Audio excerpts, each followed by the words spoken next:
Salut les amis, c'est Sofiane, on se retrouve pour un nouvel épisode du podcast. C'est en forgeant qu'on devient forgeron et c'est en galérant qu'on devient humoriste. Voici Galère d'humoriste avec aujourd'hui un duo, le premier duo de ce podcast, David Ezan et JP Groard. Salut. Donc vous avez un spectacle, donc une comédie sur le covoiturage qui s'appelle Tchatchakar. Exactement. Et j'ai cru comprendre que vous aviez une anecdote à nous raconter à propos de ça.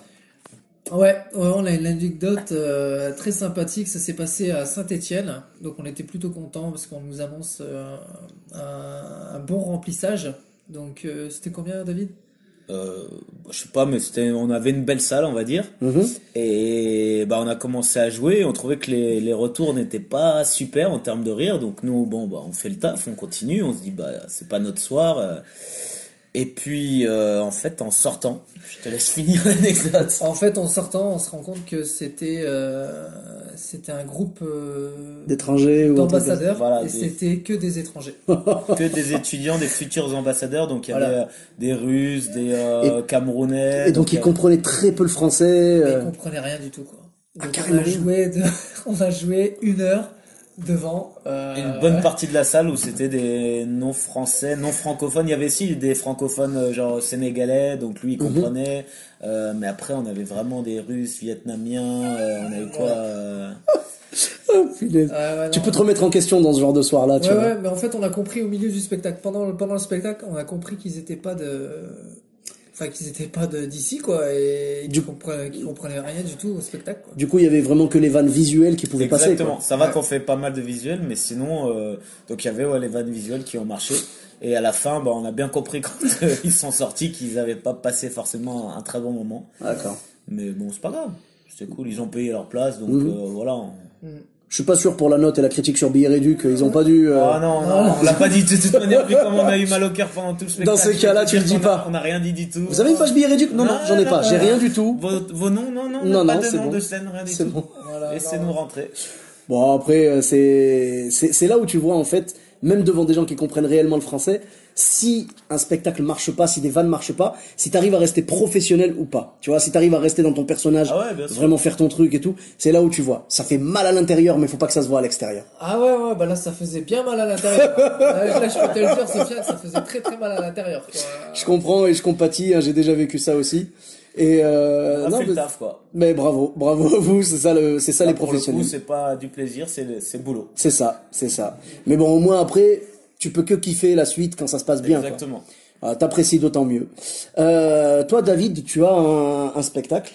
Ouais. Un one, donc qui s'appelle Bienvenue chez moi. Exactement. Voilà. Et tu avais des anecdotes en rapport avec ce spectacle? J'ai 2 anecdotes. Il y en a une qui est en rapport avec mon. En fait, non, c'est pas en rapport avec ces 2 spectacles, c'est en rapport avec mon premier one man show. Ah pardon, oui, qui s'appelait l'Australien. L'Australien, oui. Donc j'ai 2 anecdotes dans mes 10 premières où j'ai joué à Paris. Ouais. J'ai joué dans un petit théâtre qui s'appelle Le Lieu. Et si tu veux, la porte d'entrée du théâtre donne directement sur la rue.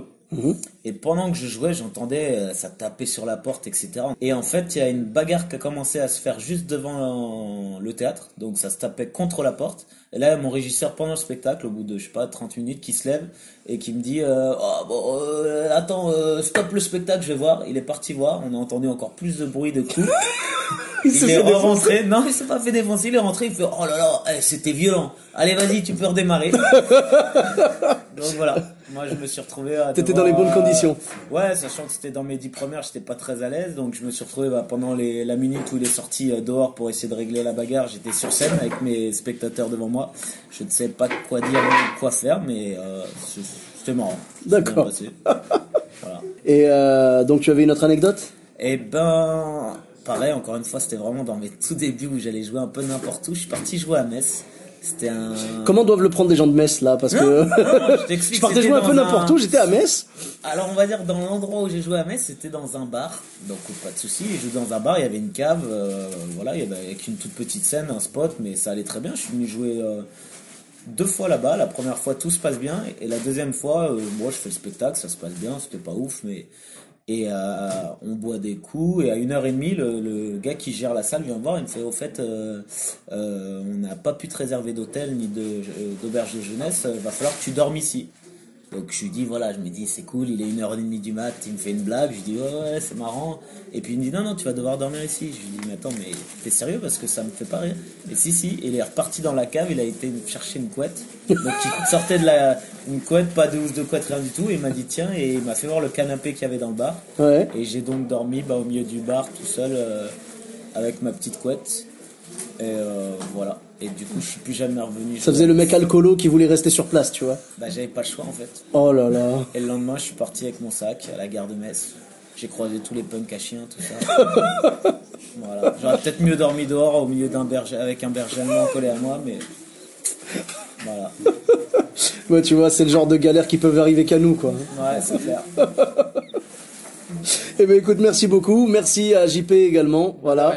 Merci les copains. On vous retrouve sur Facebook, tout ça, sur les réseaux sociaux. Ah ouais, JP il est à fond là-dessus. Moi, je suis à fond sur les réseaux sociaux. D'accord. Ouais, Donc Caramel, toi c'est tout ça. JP donc JP Groard. JP Groard donc Grohar. Voilà. Et toi donc c'est Juste aisant. juste Ezan. Voilà. Donc EZAN. EZAN. Voilà. D'accord. Voilà. Et ben pour ma part, vous me retrouvez sur tous les réseaux sociaux, donc Sofiane Etaï, sur Facebook, Twitter, YouTube, Instagram. On se retrouve prochainement pour un autre épisode. Bis à tous, même à toi.